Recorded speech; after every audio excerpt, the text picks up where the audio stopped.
Yeah, that's, I think this is a good one to start with, just because I feel like a lot of people know it, and every time I've brought it up, people go, "Oh, I like that show." Like, there's just this common, like, "Oh, it's nice. It's just a pleasant show," Like, yeah, it is very pleasant. It is, and it's, to me, it's that I feel like it almost feels like accessible Shakespeare, meaning, Yeah. how sometimes Shakespeare is hard to understand, like. This sometimes has some language that's hard to understand, but for the most part, you get it. So it's kind of like, it almost makes you feel a little bit smarter when you're like, oh, I know what they're talking about. I get this. Also, one of the things that I like about the characters is that they are so unself-aware, but they're still likable. Yeah, that's very true. That's kind of like a weird combination. Usually when someone is such an idiot, you don't like them, but I really do like everyone here. It's just that they just, they're in a different reality. Yeah, it almost feels, it feels like another world almost. But the way that he writes, and I feel like, I also didn't know, I'm going to throw this out there, that he wrote The Picture of Dorian Gray.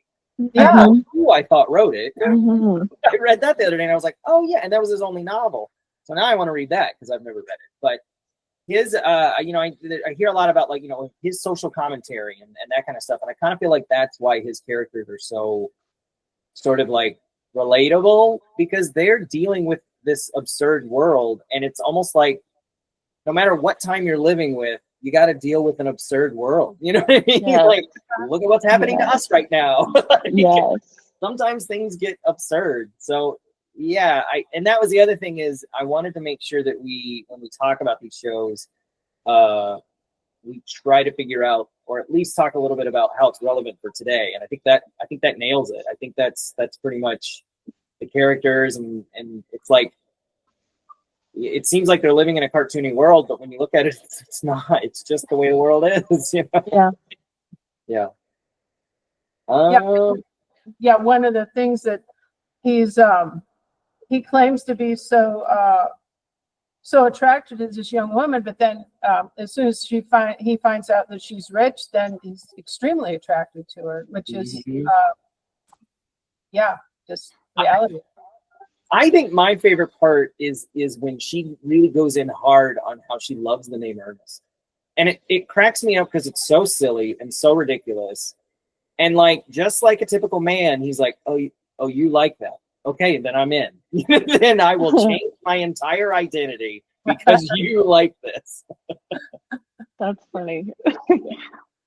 Is that not a typical man? That's just, yeah, absolutely. I do have, if you guys want, kind of was going to talk about Oscar Wilde a little bit anyway. Yes. In that sense. Where did I go? I had a bunch of little fun facts.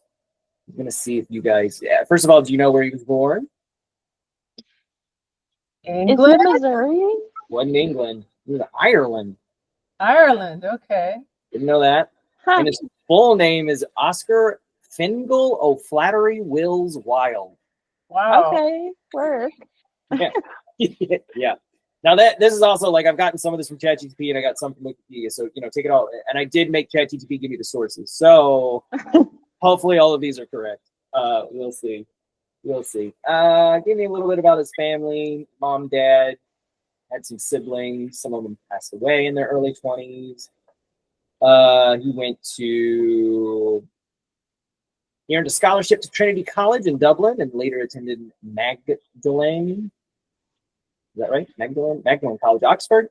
He won the prestigious Newdigate Prize for his poem Ravina. I'm not just going to read through this stuff. That's going to be boring. Only novel, Picture of Dorian Gray. He was imprisoned for some things. Convicted of gross indecency due to his homosexual relationships. I forgot what time period it was for a minute there. Yeah. So I guess he was in prison for 2 years with hard labor, which sounds insane to me when you think about it being Oscar Wilde. You know what I mean? And it says this experience profoundly affected his health and career, which makes sense. Yeah. Well, in the intro of the edition that I got, it was saying that this was The Importance of Being Earnest was really successful And it was just immediately after this great success when he was put up on the charges and sent to prison. So it was just like a real dichotomy in his life that he was so successful. But because of his personal life, he was sentenced to prison. And also, I think there's this famous quote on his deathbed that something about I'm having a mortal combat with the wallpaper in here, and one of us is going to die. I think I have that. I do actually think I have that. Yeah. He said, either this wallpaper goes or I do. Right. And before he died. That he died in. And I thought that was funny that he wrote that his uncle was in Paris and he died in a hotel. So I mean, he kind of like predid his own death there with his uncle. Yeah. Anyone want to get? Do you guys know how old he was when he passed away? Or young, wasn't he? Like in his 32, 46. 46. Oh, I didn't. That's older than I thought. Yeah, I thought. Yeah, but still, died of Yeah. meningitis in 1900 November. Mm-hmm. Yeah. Isn't that insane? Oh, I thought he died of syphilis. Well, ChatGPT says meningitis. I don't know. Well, that could be wrong. And I was gonna say, if you do look it up, if you do Google like the Importance of Being Earnest, like streaming, there are a bunch of different versions on YouTube that you can watch. There's other versions like on Prime, if you have it. I mean, there's a ton of versions. So, if you want to watch it, if you really feel like going hard, I know the one that I found on YouTube was the Joan Plowright. Yeah.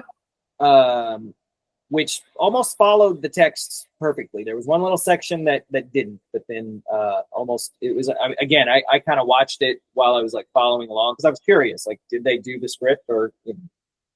Because I know there's also that movie that came out in 2002 with Colin Firth and Rupert Everett, Frances O'Connor. I don't know if you remember that one. No. That's out there too, and I'm not sure if that one follows the text or not, but sometimes it's fun when they don't. All right, so that's a little bit about Oscar Wilde. Do you know? Oh, here's something. This one's kind of fun. There was an unusual object placed inside Wilde's coffin before burial. Do you know what it is?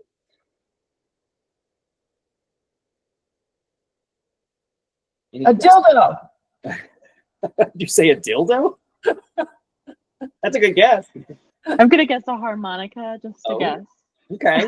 It was a bottle of absinthe. Oh. I've heard of that. Yeah. A nod to his love for the decadent and bohemian pleasures. Okay.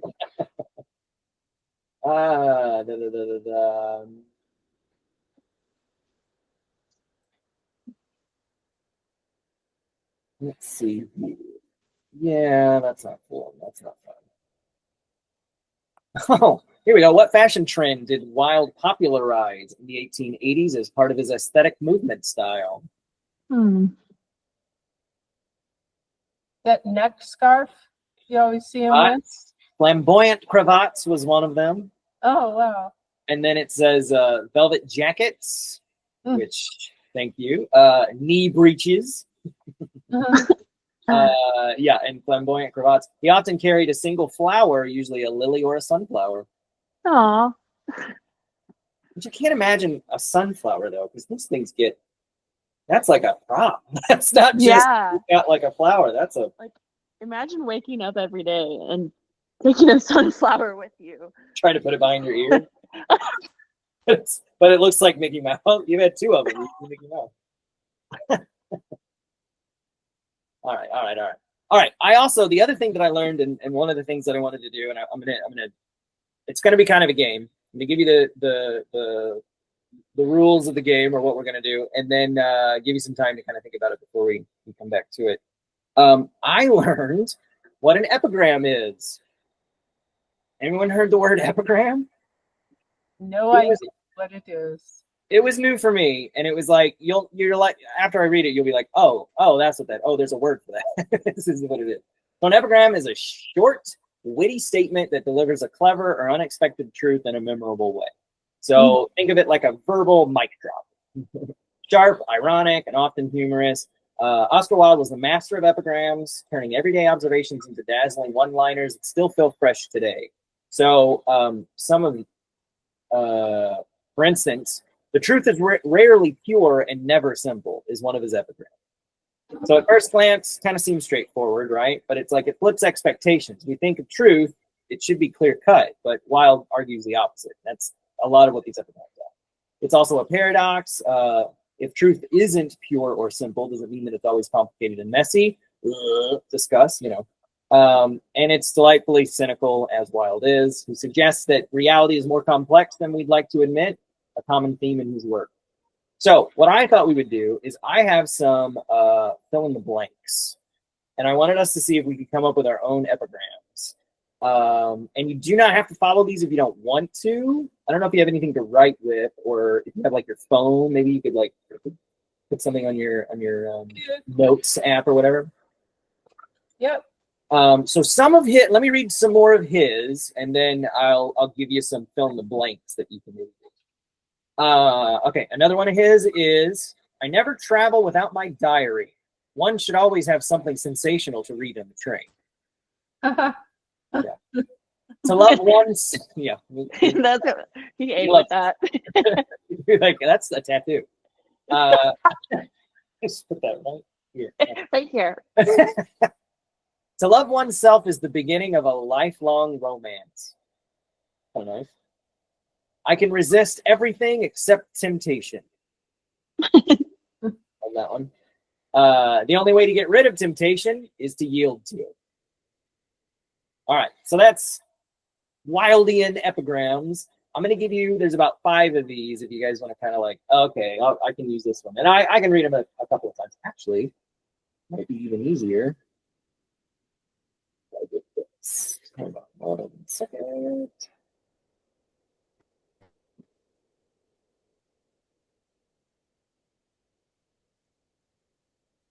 Oh, come on. I'm going to display them. That'll be a little bit easier. I'm a visual learner. I don't know if you guys are. I need to like see things for it to make sense. I am too. Mm-hmm. Like when you ever have where someone's trying to explain to you exactly what to do, and you're like, your words aren't. Yeah. I can't. We just have to play the game, brother. Yeah. All right. Let's share this real quick.